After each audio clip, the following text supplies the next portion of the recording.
స్తంభాలన్నీ కూడా short circuit అయ్యి ఇక్కడ రక్తం అయిపోయింది. దీనికి నష్టపరిహారం గురించి ఆలోచిస్తే చాలా ఎక్కువగా ఉంది. వాళ్ళు చాలా బాధపడుతున్నారు.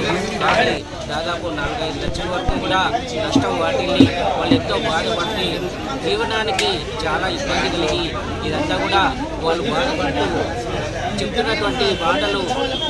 వాళ్ళు మా బంధువుడే, నా అల్లుడే, సొంత అల్లుడు, వాడు ప్రస్తుతానికి అవైలబిలిటీ లేదు కాబట్టి వాడి గురించి నేను చెప్తున్నాను. సొంత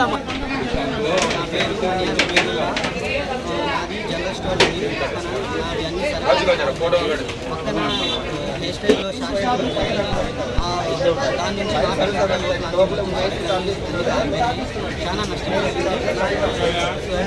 ఇదే నాకు ఏది లేదు, నేను దీంట్లో తప్ప నాకు వేరే ఏది లేదు. ఇప్పుడు నాకు నష్టపరిహారము ప్రభుత్వం ద్వారా నాకు ఇవ్వాలని నేను కోరుతున్నాను. నాకు చాలా నష్టమైంది సార్.